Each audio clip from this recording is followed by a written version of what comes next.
దేవుడు మనకి ముందే హింట్ ఇచ్చారు. దేవుని యొక్క ఆలోచన మీకు అర్థం కావాలంటే మీ ఆలోచన ప్రకారం దేవుని మందిరానికి వస్తే కుదరదు. ఎప్పటి నుంచో నేను చెప్తున్నాను, మీకు ఇష్టమైన భక్తిని మనము అనుకున్న భక్తిని ఆయన ఒప్పుకోరు. అది ఎంత కష్టపడి చేసినా ఇది గుర్తుపెట్టుకోవాలి. మీరు భక్తిని పాటించాలి అంటే నా రూల్స్ ఉన్నాయి, నా రెగ్యులేషన్స్ ఉన్నాయి. నేను ఏదైతే చెప్పానో ఆ విధంగా మీరు చేస్తేనే నా దగ్గరికి వస్తారు. అదేంటి నాయన, నాకు ఇష్టమైనట్టు చేస్తే నేను రాలేనా? ఖచ్చితంగా రావు అని చెప్పాడు ఆయన. ఎందుకంటే అది నువ్వు పెట్టుకున్న పద్ధతి, నీ పద్ధతి ప్రకారం నేను చేయమనలేదు. ఎందుకంటే ఇది ఒక గేమ్ అనేది మీకు అర్థం అవ్వాలి. సాతానుకి దేవునికి మధ్యలో మనము ఉన్నాం. సాతాను ఏం కోరుకుంటుందో దానికి ఆపోజిట్ దేవుడు కోరుకుంటారు. దేవుడు యొక్క ఆలోచన ఏంటంటే మనల్ని కాపాడుకొని తన బిడ్డలను కనుక ఏ విధంగానైనా బిడ్డల్ని పరీక్షలో నెగ్గేటప్పుడు వాళ్ళు చింత కలిగి ఉంటారు, బాధ కలిగి ఉంటారు, వేదన కలిగి ఉంటారు. సో నేను మీకు నేను ఎల్లప్పుడూ తోడై ఉంటాను అన్న మాట మీరు ఎప్పుడైనా విన్నారా బైబిల్లో? నేను ఎల్లప్పుడూ మీకు తోడై ఉంటాను. విన్నారా? వినలేదా? ఎందుకన్నారు? ఆయన అనాల్సిన అవసరం ఏముంది అంటే మనం భూమి మీద చెయ్యి విడిచి పెట్టబడ్డాం. తండ్రి నా చెయ్యి ఎందుకు విడిచావు? ఎవరన్నారు ఈ మాట? ఆయన తర్వాత వారసులుగా ఎంచబడుతున్నాం. ఆయన ద్వారా, యేసుక్రీస్తు ద్వారా మనం వారసులుగా ఎంచబడుతున్నాం. సో మనల్ని కూడా ఈ లోకము అనేటువంటి క్రూసిఫికేషన్స్ లో మనల్ని దేవుడు ఉంచేశాడు. అప్పుడు నువ్వేమంటావు? నాయన నాకు చిరకనివ్వు అని అంటావా? చేతి చిరకనివ్వు అంటావా? దాహము అని అంటావా? లేదంటే ఇచ్చిన దాన్ని తీసుకొని ఇది నీ చిత్తం వల్లే నా దగ్గరికి వస్తుంది, ఐఎమ్ యాక్సెప్టింగ్ అంటావా? నేను అంగీకరిస్తున్నాను. వాట్ ఎవర్ ది సిచ్యువేషన్, నేను అంగీకరిస్తున్నాను. ఆ అంగీకరించే ఈ జీవన ప్రయాణంలో ఒకవేళ నేను ఒక్కడిగా వెళ్ళాలన్నా, ఒక్కదానిగా వెళ్ళాలన్నా, లేదంటే నేను అనుకున్న నా బంధాలు నాకు ఆపోజిట్ అయిపోయినా. ఎందుకంటే సాతాను ఏం చేస్తాడంటే నిన్ను ఎప్పుడు నెమ్మదిగా ఉండనివ్వడు. ఇది మీరు గుర్తు పెట్టుకోవాలి. సాతాను ఎప్పుడు మిమ్మల్ని నెమ్మదిగా ఉండటానికి ఇష్టపడ్డు. అందుకే ఏం చేస్తాడంటే నీకేం చెయ్యాలి, నిన్ను ఇబ్బంది పెట్టడానికి నిన్నేం చేయాలి? నిన్ను డిస్టర్బ్ చేయాలి. సో మెయిన్ గా మనం ఏ విషయంగా బలహీనులమో దాని వాడికి తెలుస్తుంది, నీకు తెలియదు. ఏ విషయంలో నువ్వు బలహీనుడు అని తెలుసుకుంటావో ఆ విషయ పరంగా నిన్ను పట్టుకుంటాడు. పట్టుకొని నిన్ను ఇబ్బందులు గురి చేస్తాడు. ఈ లోపు నువ్వు ఎవరిని అనుమానిస్తావో తెలుసా? ఖచ్చితంగా దేవుణ్ణి. ఎందుకంటే నాయనా నేను నీకేం చేస్తున్నాను? నిన్ను పూజిస్తున్నానా లేదా? నీ కొరకు బ్రతుకుతున్నానా లేదా? ఎన్ని సాక్రిఫైస్ చేసావో? మహా అయితే ఏం చేసి ఉంటావు? ఆదివారం ఇంట్లో ఉండకుండా ఇక్కడికి వచ్చి ఉంటావు. అంతకు మించి సాక్రిఫైసెస్ ఏమైనా ఉన్నాయా? ఏ లోకపరమైన దానిలో మింగిలవకుండా లేరు ఇప్పుడు క్రైస్తవులు. తెలుసా మీకు? పేరుకు మాత్రమే ఉన్నారండి. పేరుకు మాత్రమే మేము క్రైస్తవులు, మేము కూడా గుడికి వెళ్తాం గొప్పగా. ఇది ఒక్కటి చెప్పుకుంటున్నారు. ఏం లాభం? వెళ్ళి మీరు ఏం నేర్చుకుంటున్నారు? వేరే పోవాలి ఈ లోకం నుంచి అంటే మేము కూడా భక్తులమైన లోకాచారాలు ఇక్కడ చేస్తున్నామంటే నీకేం నేర్చుకుంటావు? ఎలా బ్రతకగలుగుతావు? అందుకనే దేవుడు ఒక మాట చెప్తున్నాడు. 34వ కీర్తన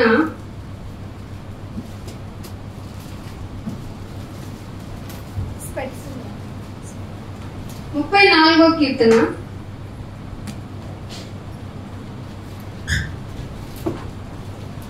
3వ వచనం చూడండి. నాతో కూడి యెహోవాను గనపరచుడి. అందరూ తీయండి. ఏమని ఉందో అక్కడ చూడండి. మీరు కూడుకుంటున్నారు, ఓకే. ఎందుకు కూడుకుంటున్నారు? అసలు ఏం ఉపయోగం మీరు కూడుకోవటం వల్ల? ఏం జరగాలి మీరు కూడుకుంటే? అంటే నాతో కూడి, ఒక భక్తుడు చెప్తున్నాడు, నాతో కూడి ఉన్నవాడైన దేవుణ్ణి ఘనపరచాలి. మీ ఘనత వస్తుందా? మీకే ఘనత వస్తుందా? లేదంటే మీరు పాట పాడితే మీకే ఘనత వస్తుందా? మీరు మాట్లాడుతుంటే మీకే ఘనత వస్తుందా? మీరు గుడికి వెళ్తుంటే మీకే ఘనత వస్తుందా? ఏమొస్తుంది? భక్తుడు అంటున్నాడు మీరు ఇక్కడ కూడుకోవాలి అంటే కూడుకొని యెహోవాను ఘనపరచండి. మా డ్యూటీ, మేము కూడుకున్నామంటే మన డ్యూటీ ఏంటో చెప్తున్నాడు చూడు. మనము ఏకముగా ఒకే తాత్పర్యం ఉండాలి. నువ్వు దేవుని కనపరచాలంటే మనము ఏకముగా కూడి ఆయన నామమును గొప్ప చేయాలి. అంటే తగ్గిపోతుంది ఆయన నామం ఈ భూమి మీద? ఎస్, ఖచ్చితంగా నీ వల్ల నా వల్లే. సో మనందరము ఏకమైనప్పుడు ఆయన నామము గొప్ప చేయటానికి కూర్చోవాలి. ఇక్కడ ఆదివారం రావడం అంటే చాలా ఈజీ అనుకున్నాను. మీకు కాస్ట్ పెరిగిపోతుంది, మీకు లైఫ్ పీరియడ్ పెరిగిపోతుంది. అంటే మీ వాల్యూ, మిమ్మల్ని పెంచడానికి దేవుడి దగ్గర కాస్ట్ పెరిగిపోతుంది.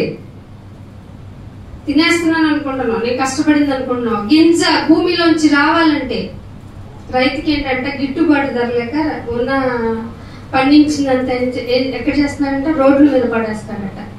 హక్కు ఉంది అతనికి? ఒక గింజ వేస్తే ఒకటే వచ్చిందన్నా కూడా అతనికి హక్కు లేదే, ఎలా పడేస్తాడు? మీరు కూడా అంతే. ఫుడ్ని ఎలా చేస్తారంటే ఉన్నదంతా తీసేసి ఎంత అవసరమో అంత పెట్టుకోరు ఫస్ట్ ప్లేట్ లో.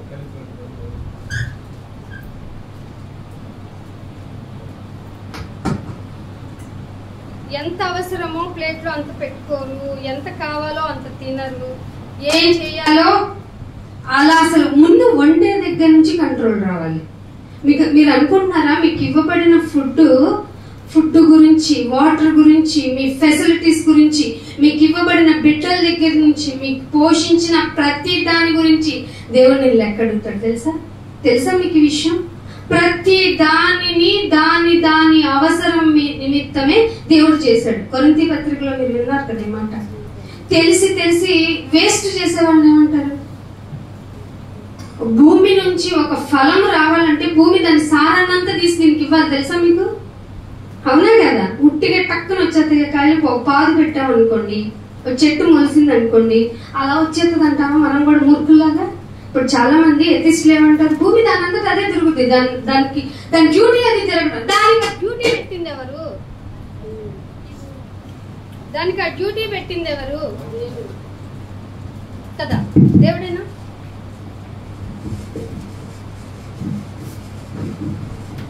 దేవుడే డ్యూటీ పెట్టాడు. ఆ విషయం ఒప్పుకోను, ఎందుకంటే నాకు అహం గనక, దానంతటి అన్ని జరుగుతాయి అనుకుంటాను గనక. మనమందరము ఏకముగా కూడి ఆయన నామాన్ని ఘనపరచాలి, గొప్ప చేయాలి. నువ్వు ప్రార్థన చేస్తావు, ఎంత అసహ్యంగా ఉంటుందో తెలుసా? అప్పటి నుంచి ఇప్పటి నుంచి కాపాడేసావయ్యా, అందుకే నీకు థ్యాంక్ యూ అయ్యా, ఏమి ఇవ్వలేదయ్యా, వాట్ ఈస్ దిస్? ఏమి ఇవ్వలేవని తెలిసే నిన్ను ఒకటి అడిగాడు ఆయన. ఇదిగో ఇక నుంచి నా హృదయం చెడ్డదని నువ్వు నాకు చెప్పేశావు కాబట్టి ఈ హృదయము నీకు ఇష్టమైనట్టు ఉంటది. ఎందుకంటే నేను లోకంలో నుంచి వచ్చాను కదా, లోకాచారాల నుంచి వచ్చాను కదా, లోకంలో బ్రతికినట్టుగా నేను కూడా ఇక్కడ బ్రతికేస్తానేమో. ఇక్కడికి వచ్చి కూడా నేను మాస్క్ వేసుకుని నా ఇష్ట ప్రకారంగా నేను భక్తిని సాధిస్తే నీకు దొరికిపోతాను. సో నీ యొక్క నిబంధనల ప్రకారం, నీ వాక్యపు కండిషన్స్ ప్రకారం నేను నీకు భక్తిని ఆచరించే విధంగా నన్ను మార్చండి. ఇది ఒక రోజులో అయిపోద్దా? రోజుకి రూపాంతరం చెందాలి నువ్వు. అందుకనే ఇంకొక మాట చూపిస్తాను. ఇదే కీర్తనలు 96వ కీర్తన చూడండి. 96వ కీర్తన 9వ వచనం. ఏదో చెప్తున్నాడు, మనకి టచ్ లేనిది, మనం ఇష్టపడంది, అలంకారం అంటేనే మనకు అసహ్యమైంది కదండి. అమ్మో, ఏం తీసేయాలి? చెవులు తీసేయాలి, మెడలో తీసేయాలి, చెవుల్లోకి వెళ్లాల్సిన మాటను వదిలేస్తాం. మెడ ఇదేంటి ఇనపమైంది, దాన్ని మెత్తగా చేసుకోమంటేనో ఏమేమి తీసేస్తామండి? తీసేయమన్నవి తీసేయం, వద్దన్నవి తీసేయం, నువ్వు వద్దు అన్నది మాత్రం చేస్తాం. ఇక్కడ ఏమంటున్నాడు? పరిశుద్ధ అలంకారము ధరించుకోవాలి. ఆయన సన్నిధికి రావాలంటే, ఆయన నామాన్ని గొప్ప చేయాలన్నా, ఆయన నామాన్ని ఘనపరచాలన్నా నీకు ముందు పరిశుద్ధ అలంకారం కావాలి. ఫర్ ఎగ్జాంపుల్, పరిశుద్ధ అలంకారం అంటే ఏమంటారు? ఒకటి చెప్పండి. మీరు చాలా కాలం నుంచి వస్తున్న విశ్వాసం కదా.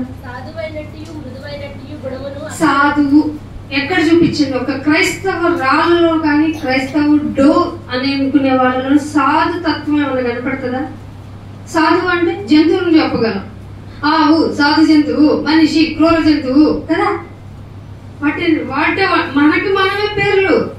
సాధువు చూపిస్తావా? నీకు లేదా సాధుతత్వం? పరిశుద్ధ అలంకారంలో మెయిన్ గా ఉండవలసిందే కదా, సాఫ్ట్ గా ఉండాలి. మాట వస్తుందా నీకు? ఇక్కడ ఉన్నంత వరకు బాగా మాట్లాడతాం, ఇక్కడ ఉన్నంత వరకు. అందుకే ఈ మాట ఇలా పెట్టుకొని 2 కొరింథీయులకు రాసిన పత్రిక 3వ అధ్యాయము 18వ వచనం చూడండి ఏం చెప్తున్నాడు. 3వ అధ్యాయం, మనమందరము ఏకంగా కూడుకుంటామని వచ్చాం కదా, మనమందరము ముసుగులేని ముఖముతో. ఏ ముఖంతో? ముసుగులేని ముఖము. ఆయన ఎదుట కనపడుతుందా? ముసుగేసావంటే అంటే శరీరపరమైన ముసుగు గురించి కాదు ఇక్కడ మాట్లాడేది. మనసుకు ఒక ముసుగేస్తావు. ఇంటి దగ్గర అంతా అక్కడ ఎవరం ఇక్కడ ఎవరమే అంటావు. ఇక్కడిక్కడే అక్కడక్కడే అంటావు. అక్కడ వారితో కూడా ఇక్కడ వారితో మాట్లాడినట్టు మాట్లాడాలి. అన్యులకు కూడా ఎలా సమాధానం చెప్పాలంట? సాఫ్ట్ గా, తెలివిగా, మృదువుగా ఆన్సరింగ్ ఉండాలి క్రైస్తవుడికి. నీ ఇష్టమైనట్టుగా నీ బ్రతుకులో నీ యొక్క డామినేటింగ్ వర్డ్ అనేది నువ్వు మెయింటైన్ చేస్తూ నేను క్రైస్తవుని అంటే ఎట్లా కుదురుతుంది? పరిశుద్ధ అలంకారంలో ఒకటి దానిలోనే మనం ఫెయిల్ అయిపోయామే. మృదువుగా ఆన్సర్ చేయగలమా? మనం పనికి వెళ్ళినా గానీ ఒక బ్రాండ్ మన మీద పడాలి, మన మాట తీరు వల్ల పడాలి, మనం చేసే పని వల్ల పడాలి. పొద్దునే మా సార్ అంటున్నారు, నేను వాళ్ళ హెడ్ అంటున్నారంట, మీకు ఒక ఎథిక్స్ ఉన్నాయండి, వెరీ గుడ్ అండి, వెరీ నైస్ అండి అన్నారంట. అలా ఏమన్నా రిమార్క్, ఇది గొప్ప కోసం చెప్పడం కాదండి, మీకు తెలియాలి.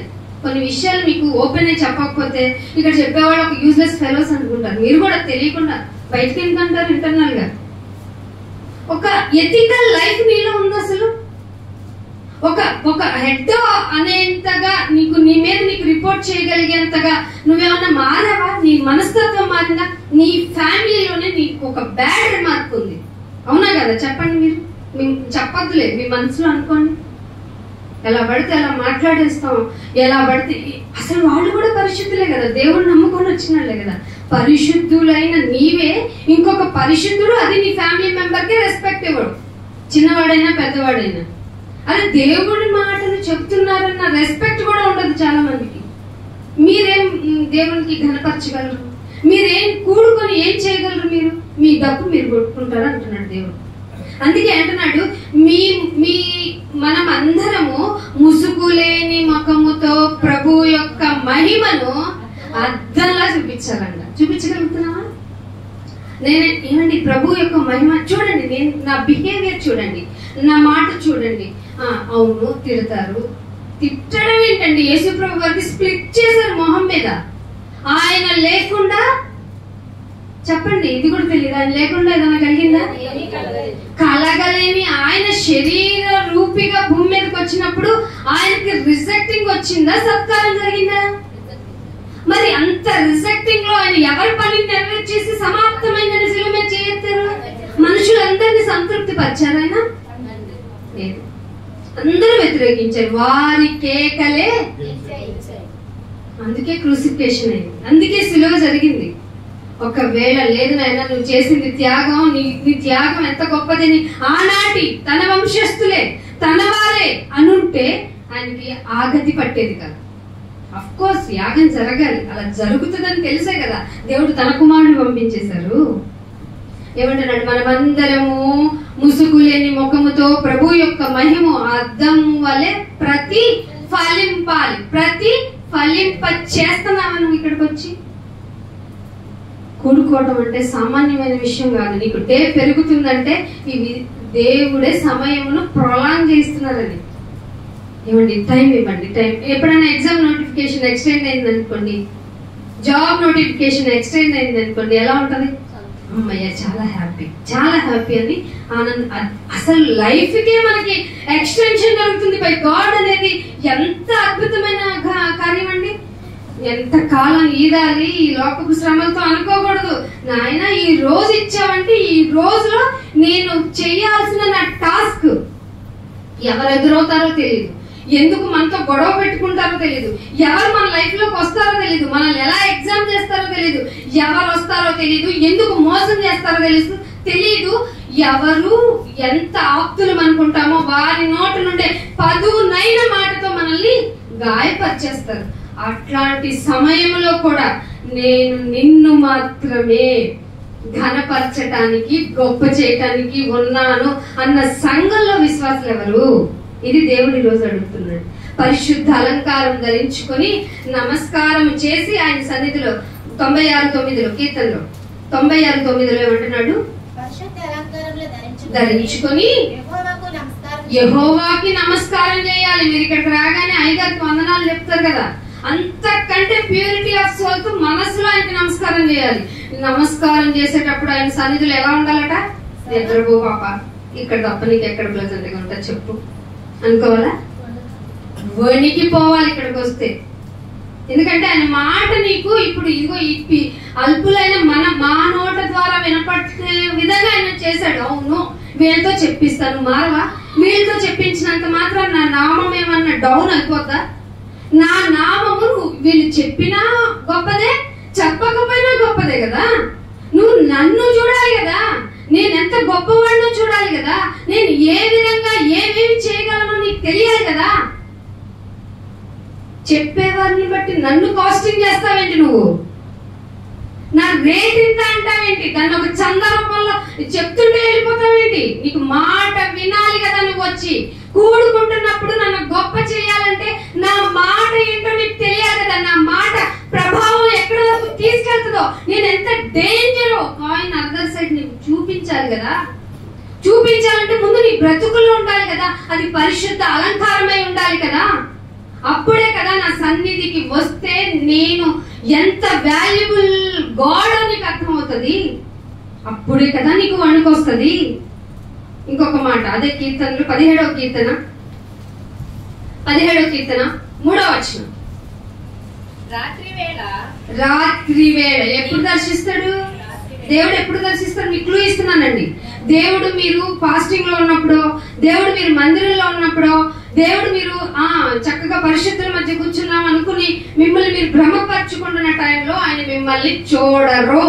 ఎందుకంటే ఇక్కడ ఉంటే నువ్వు చాలా ముసుగేసుకొని చక్కగా బాగా ప్రవర్తించినట్టు హిపోక్రటికల్ గా ఉంటావని ఆయనకు తెలుసు. ఏదో మారానని ఇక్కడ కొన్ని మాటలు బట్టి రియలైజ్ అయ్యి కొంచెం పశ్చాత్తాపడినా ఇక్కడేం నిన్ను పట్టించుకోకూడదు. ఎప్పుడు పట్టించుకుంటావు నాయన? రాత్రి వేళ. ఎందుకంటే ఎవరు నేను డిస్టర్బ్ చేయదు, నువ్వే ఏకాంతంగా ఉంటావు. వాళ్ళ ఆలోచన ముందు వచ్చేస్తే నిద్రపోయే ముందు.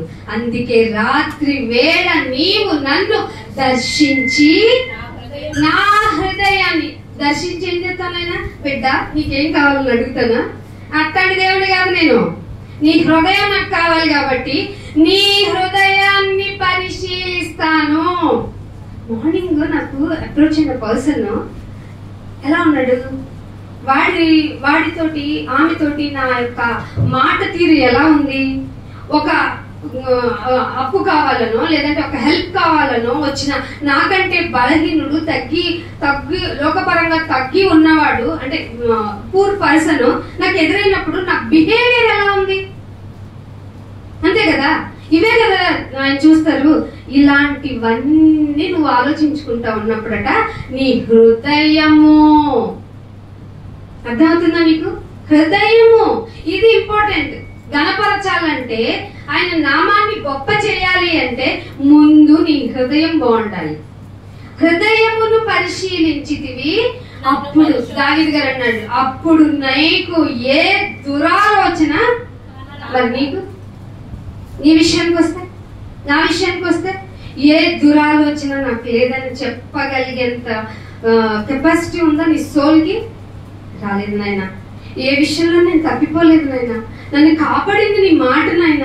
ఇంట్లో గాని, వీధిలో గాని, ఆఫీస్ లో గాని, పనిలో గాని నేను ఎక్కడ దురాలోచన పరంగా లేను నాయన.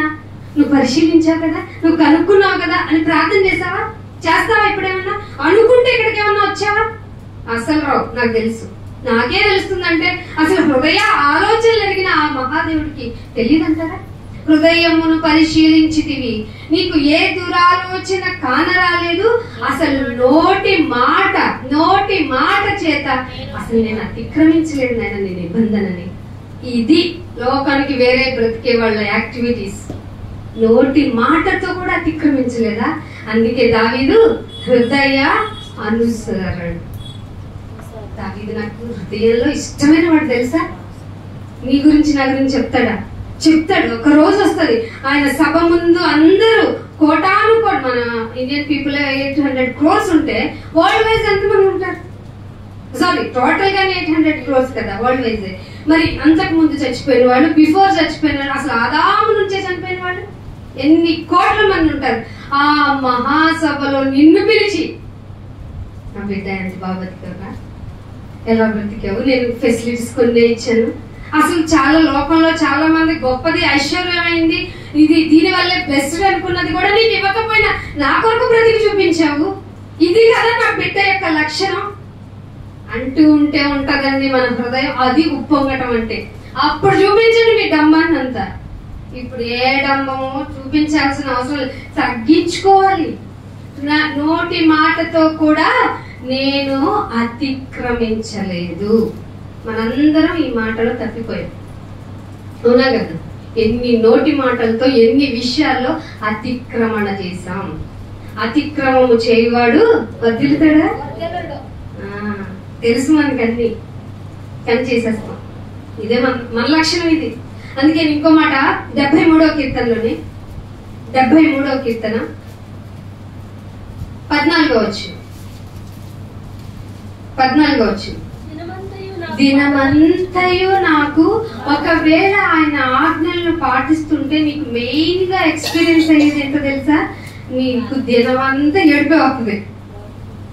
అడిగేస్తే ప్రాబ్లం, అడుగు వేయకపోతే లోకం ఊరుకోదు. ఈ తర్జన భర్జనాల్లో నువ్వు ఎవరికి ప్రయారిటీ ఇస్తున్నావు? ఇదండి యుద్ధం, ఇదే. దినమంతయు నాకు బాధ కలుగుతున్నది. అసలు పొద్దున్న లేస్తే నాకు శిక్ష వచ్చేస్తుంది ఆయన. పొద్దున్న లేవగానే శిక్ష వస్తుంది నా మీదకి.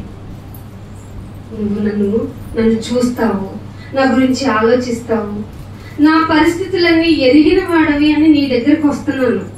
ఎందుకంటే నీ ద్వారానే ఏదైనా సాధ్యం. ఆయన ద్వారానే సాధ్యమా, మనుషుల ద్వారా సాధ్యం అవుతుంది? ఆయనే సమస్తమును జరిగించువాడు. సమస్తమును నువ్వు అనుకున్నది, అనుకోండి, నువ్వు ఎక్స్పెక్ట్ చేయండి, అసలు నువ్వు ఇది ఊహించలేనిది కూడా ఆయన చేస్తాడు. తెలుసా మీకు? అది చాలా ఉన్నాయి బైబిల్లో. మీలో కొంచెం ఏముందంట, మందం ఉందంట. మీలో కొంతమంది మందులైనందున ఏమి బయటికి రాదు. పరిశుద్ధాత్మ మీతో చెప్పని కూడా అంతే. మీ ఇంట్రెస్ట్ ను బట్టే పరిశుద్ధాత్మ మాట్లాడతారు. మీరేమనుకుంటున్నారంటే ఇక్కడ వాళ్ళు మాట్లాడే వెళ్ళిపోతారు అనుకుంటున్నారు. కాదు, వీళ్ళని సాధన చేసుకుంటాడు పరిశుద్ధాత్మ. అందుకనే ఒక మాట చూపిస్తాను. ఆదికాండము 19వ అధ్యాయము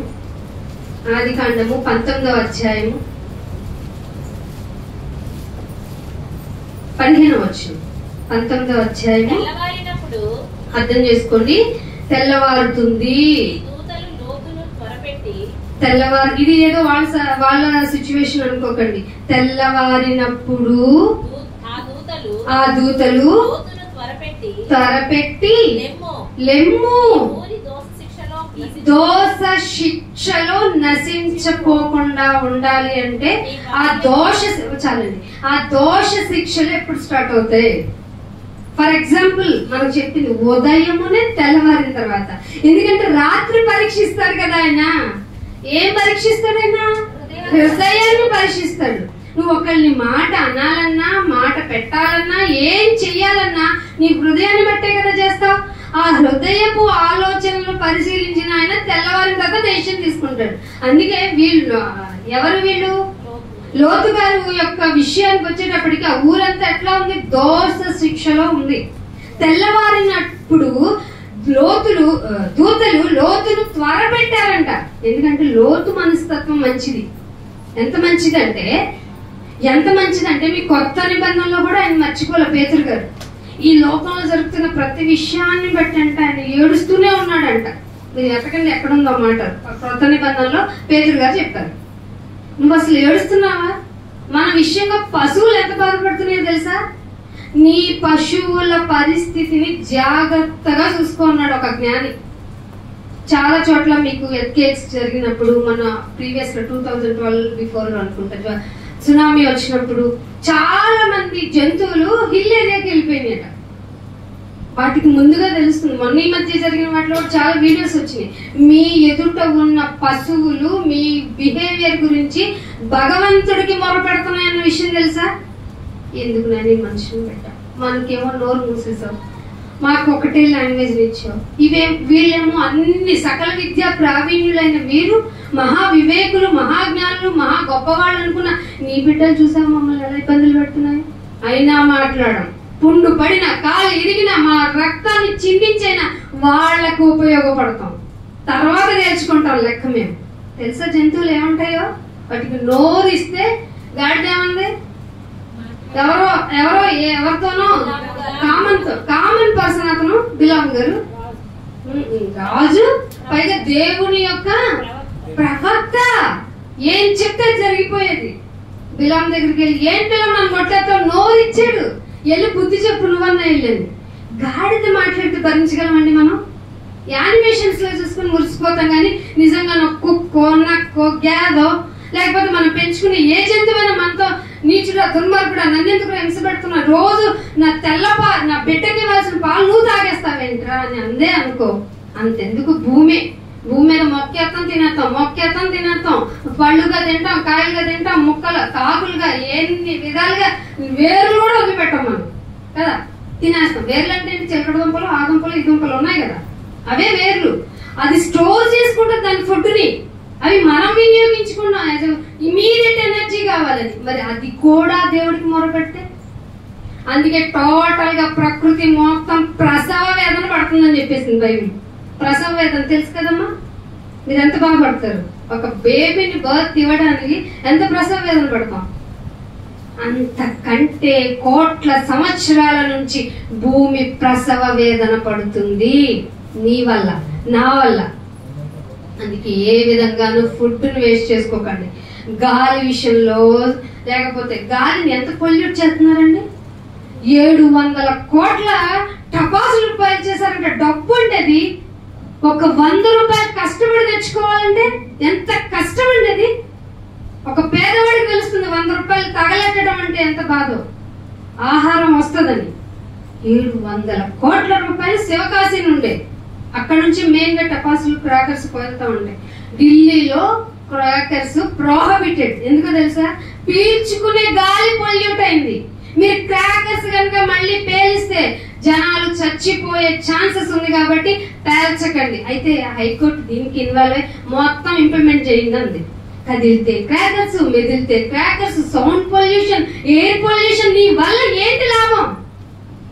అనవసరంగా బ్రతుకుతున్నావు. ఏమీ ఆలోచించుకోవట్లా. నా బ్రతుకు భూమి మీద ఎందుకుందని ఆలోచించుకోవట్లా. నీ వల్ల ఉడికిపోతుంది భూమి. నీవే కారకుడు అయిపోతున్నావు. నీ వల్లే భూమి దేవునికి మొరపెడుతుంది ఇంకెంత కాలం వెయిట్ చేయాలి అని. నువ్వు మారుతావేమో అని, నీకు రక్షణ దయచేస్తానన్న మహాదేవుడు పర్మిషన్ అడుగుతుంటే ఆ దయా కిరీటాన్ని తుంగలు తొక్కేస్తున్నావు. ఏంటా దయా కిరీటం? సంవత్సరాన్ని తిరిగి ఇవ్వడమే దయా కిరీటం. ఎలా బిజినెస్ పెంచుకోవాలో తెలుసు, ఎలా బాగా బట్టలు ధరించుకోవాలో తెలుసు, సొసైటీలో హైఫ్ గా ఎలా ఉండాలో తెలుస్తుంది. కానీ ఎథికల్ లైఫ్ ఎందుకు కోరుకోవటం లేదు? మంచిది అంటున్నావు కదా, చెడ్డది ఏంటో తెలుస్తుంది కదా. మరి మంచిది ఫాలో అయితేనే కదా నీకు మంచిది జరుగుతుంది. నువ్వు మంచి ఫాలో అవ్వకుండా, మంచిగా బతకకుండా నీకు మంచి ఎలా జరుగుతుంది?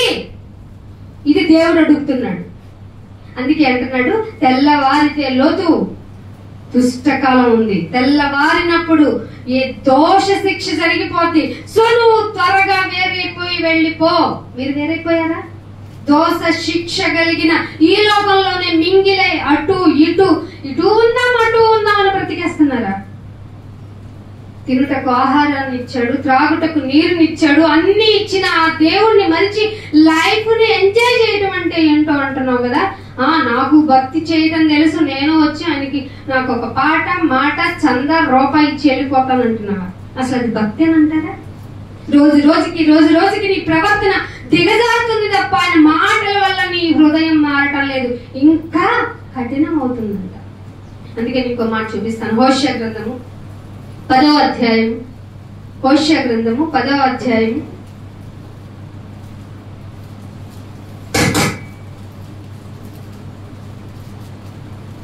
15వ వచనం,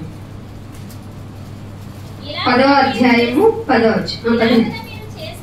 ఇలాగు మీరు చేసిన ఏం చేశారట? మీరు చేసిన ఘోరమైన దుష్క్రియలు. ఇప్పుడు నేను చెప్పినవి చాలా, అంటే బైబిల్ అంతా చదివితే మనం ఎంత ఘోరమైన దుష్క్రియలు చేశాం తెలుస్తుంది. మీరు ఇలాగు చేసిన దుష్క్రియలు ఉదయ కాలమున. ఎవరు చేశారట దుష్క్రియలు? ఇశ్రాయేల్ రాజు చేస్తే ఉదయకాలం చచ్చాడు. మనం కూడా అంతే, మన జీవితం కూడా అంతే.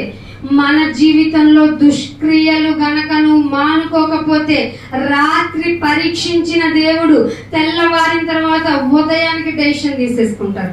అలా చాలా మంది జీవితాలు సమాధి చేయబడిపోయింది. కాలం ఇచ్చిన, సమయం ఇచ్చిన, సద్వినియోగం చేసుకోండి అనే క్లూ పడేసిన సమయమును పోనీయక చేసుకుంటున్నారా? తొందరగా తొందరగా తొందరగా అంటున్నారా?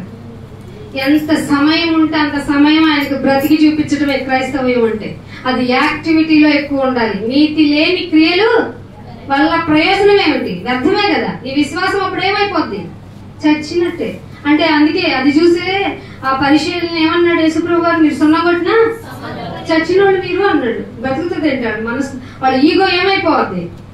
మేము మంచి డ్రెస్సింగ్ లో వస్తాం, తప్పకుండా విశ్రాంతిని పాటించేవాళ్ళం, ఇంకెన్నో ఉపవాస ప్రార్థనలు, మేము బూడిద పోసుకొని ఉపవాసం చేసినాడు. మమ్మల్ని పోయి నువ్వేమంటావు? సున్నం కొట్టిన సమాధి అంటావని పళ్ళు పళ్ళు కొరుకున్నారట. ఇప్పుడు లేరా సంఘంలో? ఉంటారు. ఆయన వాళ్ళకి వాళ్ళే ఊరిని పెంచుకుంటున్నారు. మీకు రోమి పత్రికలో చాలా సార్లు చూపించాను. తర్వాత ఇంటికే చదువు. తీతుకు రాసిన పత్రిక 3వ అధ్యాయము. తీతుకు రాసిన పత్రిక ఎట్లా ఉంది మన భవిష్యత్తు, అసలు ఎలా బ్రతికాం మన పూర్వపు టైంలో చూద్దాం. 3వ అధ్యాయం 3వ వచనం. ఎందుకంటే నేనేం చేశాను నాయన? ఏదో నువ్వే దేవుడుగా నిజం చెప్పాను, నా మనసు ఒప్పుకుంది, అది వచ్చేసాను, నాదేముంది తప్పు అంటే. నో నువ్వు పూర్వం ఎలా బతికావో చెప్తున్నాడు చూడండి. మనము కూడా మునుపు వివేకం లేదు మనకి, అవివేకులము విధేయత చూపించాం ఎవరికి? మనలో ఒక యాటిట్యూడ్, మన బాడీ లాంగ్వేజ్ చూస్తే వీడికి ఎంత పొగర్రా అనేటట్టుగా ఉండేవాళ్ళం. మనం అవిధేయులము, మోసం చేసేవారు. రూపాయి కొండ 2 రూపాయలది దాచేస్తాం. మోసపోయిన వారము, నానా విధాల దురాశ.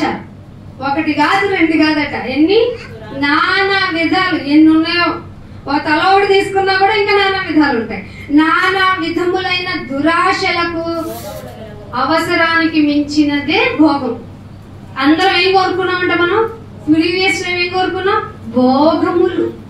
భోగములకును దాసులమైపోయాము. ఎలా ఉందంటే మన ప్రీవియస్ లైఫ్ దాసులమైపోయాము. దుష్టత్వమునందు దుష్టుడి చూపించే ఆ ప్రలాభాలకన్నిటికీ లొంగిపోయి ఆ దుష్టత్వంలో ఉండి మనం నేర్చుకున్నది ఏంటో తెలుసా? అసూయ. ఇదేనండి అసూయ. అసూయ ఎక్కడ మొదలైందో తెలుసా? పరలోకంలో. దేవుడు నా మ్యూజిక్ వింటే చాలా ఏమైపోతున్నాడు? అలా మెస్మరైజ్ అయిపోతున్నాడు. దేవుణ్ణే నేను మెప్పించగలిగాను, దేని తర్వాత నేను కదా. ఇది కనపడకుండా జీవ కుటుంబం కలిగిన అసూయ. అసలు ఒప్పుకోం మనం. అసూయ ఎందును ఏం గడిపామంట? సద్వినియోగం చేసుకోలేదంట. కాలం ఎలా గడిపామంట? అసూయతో కాలము గడుపుచు అసహ్యులమై. ఎవరికి ఎంత అసహ్యులమైతే ఈ పేరు ఇక్కడ రాయబడిందో చూడండి. మనం గొప్పవాళ్ళం అనుకోవద్దు. అసహ్యులమై ఒకరినొకడు ప్రేమించుకున్నాం. ఇక్కడికి వస్తేనే కానీ తెలియలేదే శత్రువుని సైతం ప్రేమించాలని. ఇది కదా దేవుని నిబంధన. ఇది కదా దేవుడు లైఫ్ లో బ్రతకాలి అని చూపించడం అంటే. శత్రువునైనా ప్రేమించండి అని ఎక్కడికి వచ్చి నేర్చుకున్నాం? లోకం చెప్పిందా? శత్రువుని ఎలాగైనా మనం జయించాలని కదా నేర్చుకున్నాం. ఇక్కడికి వచ్చింది తర్వాత కదా శత్రువునైనా ప్రేమించాలని నేర్చుకున్నాం. ఇది కదా క్రైస్తవం. ఇది కదా మంచి మార్గం దేవుని దగ్గరికి వెళ్ళేది. ఒకరినొకడు ద్వేషించుకొని ఉంటిమి. ఇలా ప్రార్థన చేశారా? నేను దుష్టుడినైనా, దుర్మార్గుడినైనా, నేను అసూయ పడ్డాను నాయన, దురహంకారం అహంకారం కలిగిన బ్రతికంతా గడిపాను నాయన, అవిధేయుడినైనా. ఇలాంటి మాటలు వచ్చినాయి నీ ప్రేయర్లు ఎప్పుడైనా? అస్సలు రావు. నేర్చుకోండి. ప్రార్థన నేర్చుకోండి. మనం ఇంకొక మాట చూపిస్తాను చూడండి. సామెతల గ్రంథము 21వ అధ్యాయము. సామెతల గ్రంథము 21వ అధ్యాయము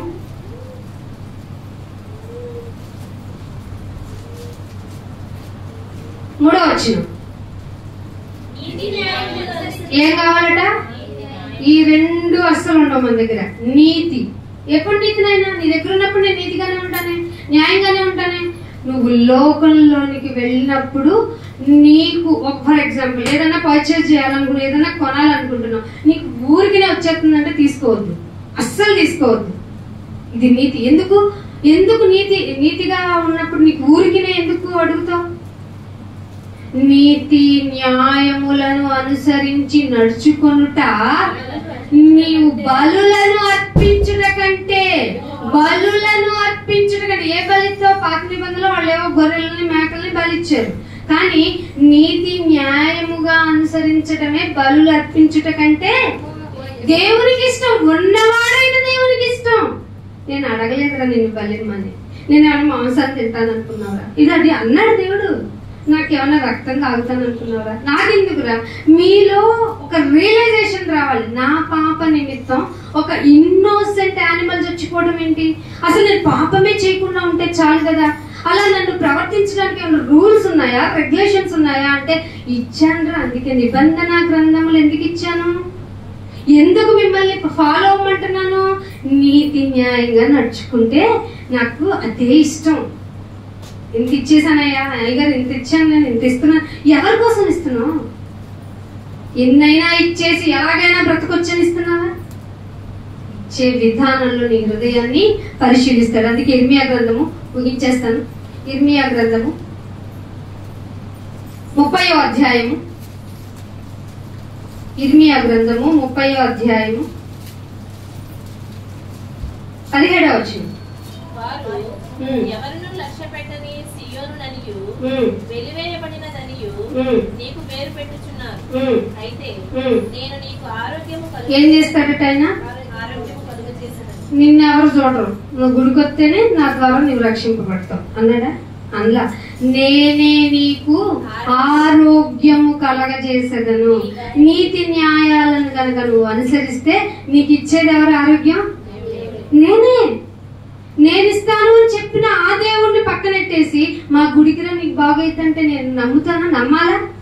నీతిని అనుసరిస్తే ఎలా వాక్యాన్ని పరిశీలించుకోవచ్చో తెలుస్తుందా? అదే ఇంకో మాట ఇదే కీర్తనలోనే నిర్గమాకాండం 23లో చూడండి. నిర్గమాకాండము 23వ అధ్యాయము 25వ వచనం. 23వ అధ్యాయము 25వ వచనం. నీ దేవుడైన యెహోవానే ఉందా? యెహోవాను అందా? నే. అందుకే పొల్లైనను వేరైనను మన జాగ్రత్తగా యెహోవానే అన్నాడంటే నేను తప్ప వేరొకడు లేడు అని అర్థం. ఉన్నవాడైన నీ దేవుణ్ణి సేవింపవలను. సేవిస్తే ఏమవుతుందంటే అప్పుడు ఆయన నీకు ఆహారం పానీయాన్ని దీవిస్తాడంటే ఉప్పుచున్న అక్షయ పాత్ర వల్లే ఉంటాయి నువ్వు సంపాదించుకుని కొంచెమైనా. పైగా నేను మీ మధ్య నుండి అంటే నువ్వు ఎక్కడికి రావాలి? సమాజ మందిరంలోనికి వచ్చి ఆయన మాట వినాలి, ఆయన్నే సేవించాలి. రోగం పోగొట్టేది ఆయనే, ఆరోగ్యాన్ని కలగజేసేది ఆయనే. అంటే ఆయన్ని నీ హృదయంలో ఉంచుకొని పరిశుద్ధమైన అలంకారం ధరించుకొని సమాజకంగా కూడుకొని ఆయన నామాన్ని ఘనపరిచి గొప్ప చేయడానికి ఆదివారం రావాలి. అలా అనిపించిందా? అలా అనిపిస్తుందా? ప్రతి వారం ఏంటో రావాలి వస్తాను, బతికినంతకాలం ఈ గొడవ తప్పదా ఏంటి అనుకొని వస్తున్నావా? సడుక్కుంటూ గొనుక్కుంటూ. అందుకే లాస్ట్ ఒక మాట చూపించేసి ముగిస్తాను. టేబుల్కి సంబంధించి అపోస్తుల కార్యము 5వ అధ్యాయము 41వ వచనం చూడండి. ఆ నామము కొరకు నువ్వు నీతిగా ఉంటానంటే, నేను న్యాయంగా ఉంటానంటే నీకు లోకంలో ఎదురయ్యేది అవమానము. అది మొట్టమొదటిగా ఉన్న పచ్చి మానుకు చేశారు. వాడు ఎవరు? ఆ పచ్చి మాను అవమానం కలిగింది, మా వల్ల అవమానం కలగలేదు ఆయనకి. అందుకని అంటున్నాడు, ఎందుకు నాయన నాకే అవమానం, ఎందుకు నన్నే క్రిటిసైజ్ చేస్తున్నారు, నన్నే ఎందుకు టార్గెట్ చేస్తున్నారంటే, ఎస్ నువ్వే అవసరం. నిన్నే కొట్టి కొట్టి కొట్టి పరీక్షింప చేయాలనుకున్నాడు దేవుడు. యాక్సెప్ట్ చేయవా? చేయను అంటే వెళ్తావు నరకానికి. చేస్తాను, ఎందుకంటే ఆయన నీ శరీరానికే అనుమతి ఇస్తాడు. ఏ రోగం వచ్చినా, ఏ బాధ వచ్చినా, ఏ ఇబ్బందులు వచ్చినా ఈ లోకం వరకే కదా. అసలు అది ఉంటే మీకు నాయన నాకు ఇబ్బంది, నాకు శ్రమ, నాకు బాధ, నాకు వేదన, అయ్యగారు ప్రార్థన ఏంటి అనవు. ఇది ఇచ్చావు కదా నాయన, దీన్ని తట్టుకునే శక్తిని నాకు ఇవ్వు, దీన్ని నేను ఎంచుకుని దీన్ని నేను అనుభవించే శక్తిని. కానీ నేను బలహీనుణ్ణి, బలహీనురాల్ని, నేను తట్టుకోలేను. నీ కృప ఉంటే మాత్రం ఐ విల్. నన్ను పరీక్షించడానికే నాకు ఒక సిచ్యువేషన్ డిఫరెంట్ గా నాకు ఎదురైందంటే, అది రిలేషన్ రూపంలో అయినా, ఆర్థిక ఇబ్బందుల రూపంలో అయినా, ఇంకే విధంగా అయినా కానీ, రోగ రూపంలో అయినా, ఒక ముళ్ళుగా నీకుంటే దాన్ని యాక్సెప్ట్ చేసే మనస్తత్వం నీకుంటేనే విశ్వాసంలో నువ్వు గెలిచినట్టు. లేకపోతే నీ విశ్వాసం బూడిదలో పోసిన పన్నీరే. ఏదో మూడిగా వస్తావు వెళ్తావు, వచ్చిన నువ్వు వెళ్ళి అడుగుతావు, నాయనా నీ నామ ప్రకారమే నేను బ్రతికాను కదా, నీ నామం ప్రకారమే అన్ని చేశాం కదా అని వాళ్ళు కూడా అంటారట. అప్పుడు దేవుడేమంటాడంట, నీవెవరో నాకు తెలియదు. దేవుడితో ఆ మాట అనిపించుకోవాలన్నా, నా నామమును, ఆయన నామమును అవమానం పొందుటకు పాత్రులము మేము అని ఎంచబడినందున వారందరూ హ్యాపీగా ఫీల్ అయిపోయి ఆ సభ నుండి వెళ్ళిపోయి ప్రతిదినము, ఏమండి ప్రతిదినం దేవుడి డ్యూటీలో ఉన్న వాళ్ళు ఎవరు చెప్పండి? వాళ్ళకేనా, మనకు లేదా డ్యూటీ? ఐదారు పెడితేనే ప్రార్థన. మనం అందరూ అక్క వాళ్ళ ప్రార్థన లేదు, నలుగురు కూర్చొని సంఘంలో వాళ్ళకి ప్రాబ్లం అంట, వాళ్ళకి ఇబ్బంది అంట, ఏంటి మనకి వాక్య పరిచయలో ఇంకా జ్ఞానం పెంపొందించేలాగా వాళ్ళ గురించి, మా గురించి శరీరపరమైన అవసరాల గురించి మీరు ఎవ్వరు చేయొద్దు. ఇందు నిమిత్తంగా మీకు మనవి, మాకు శరీరపరమైనవి దేవుడు చూసుకుంటారు. మీరు చేయాల్సింది ఏంటంటే, నేను వీళ్ళు వెళ్ళిన చోటల్లా నీ గురించి, నీ నామఘనత గురించి బాగా అనుభవపూర్వకంగా చెప్పేలాగా మీ పరిశుద్ధాత్మ సహాయం ఇవ్వండి మీ ప్రార్థనలో జ్ఞాపకం చేసుకున్నది. అది చాలు. ఎందుకంటే సంఘ ప్రార్థన దేవుడు వింటారు, నీతి న్యాయములు అనుసరించి వారైతే. అందుకే అంటున్నాడు, ప్రతి దినము దేవాలయంలోను ఇంటింటను, ఇవాళ మానేసామయ్యా అనుకోలేదట, మానక బోధించుచు యేసే క్రీస్తుని ప్రకటించుచు. చుండిరా చున్నారా?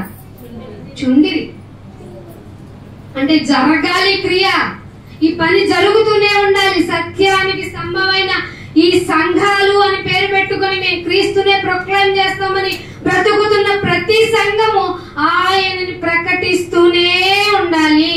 ఎందుకంటే ఆరోగ్యం ఇచ్చేది ఆయనే, సంపద ఇచ్చేది ఆయనే, అన్ని ఇచ్చేది అయినప్పుడు ఆయన నామ ఘనతకు నువ్వు కూడుకోకపోతే నువ్వే ఆయన దృష్టిలో విరోధివి. గర్జించు సింహము నిన్ను పట్టేసుకుందని అర్థం. సో మీరు బల్ల తీసుకుంటున్నారు, ఆరాధన చేస్తున్నారు, ఏ విధంగా చేస్తున్నారు, ఏ విధంగా టేబులింగ్ చేస్తున్నారని ఆయన నామాన్ని భరించటానికి, ఆయన కొరకు ఎదురైన అవమానాన్ని తీసుకుని ఆనందించడానికి మీరు రెడీ అయితే సంఘంలో మీరు ధన్యులు. అటు ధన్యత మీ అందరికీ దయచేయాలని కోరుకుంటూ ఈ మాటలు ముగిస్తాను. ప్రార్థన చేసుకుందాము. తండ్రి నీకు ఎంత వందనములు, స్తోత్రం. గుడికి వచ్చి వెళ్ళిపోతే నీకు పేరు వస్తుంది అనుకున్నాను నాయన. అజ్ఞానులు, అవివేకులు, అహంకారులు, అసహ్యులు నాయన, మా జీవితం మంచిది కాదు. మేం చేసుకుంటున్న భక్తే గొప్ప అనుకుంటూ, మేము చేసింది నీ దగ్గరికి వెళ్ళిపోతుంది అనుకుంటూ మాయ చేస్తున్న సాతాను వల నుంచి నీ బిడ్డల్ని కాపాడాలని ఆశపడుతున్నాం. అందుచేత ఈ మాటలు చెప్పించారు. నీతి న్యాయం అనుసరించి నడుచుకోవడం నీకు ఇష్టం అని చెప్పారు. కాబట్టి మేమందరము నీ నిబంధన ప్రకారం నడుచుకుని మీరు మమ్మల్ని పరిశీలించే సమయానికి మేము దోషులుగా తేలటానికి ఆయన నీ వాక్యం చాలా అవసరం నాయన. తద్వారా సరి చేసుకోవాలి అంటే నీ బిడ్డ త్యాగాన్ని మేము జ్ఞాపకం చేసుకోవాలి, ఆయన జీవన విధానం మేము జ్ఞాపకం చేసుకోవాలి. జ్ఞాపకం చేసుకున్న మేము ఒకవేళ ఈ లోకము నాయన మీరు ఏర్పాటు చేసిందైనా దుష్టుడికి అధికారం ఉంది కనుక ఆ దుష్టత్వంతో నిండిన ఈ లోకపు ప్రజలు మమ్మల్ని అవమానపరిచిన ఆనందమని ఎంచుకుని నీ కొరకు సాక్షులుగా నిలబడటానికి మమ్మల్ని అందరినీ సిద్ధపరిచి బలపరిచి సహాయం చేయమని యేసుక్రీస్తు వారి పరిశుద్ధమైన నామములో ప్రార్థన అడిగి అనుకుంటున్నాను తండ్రి. Thank you all of you. God bless you.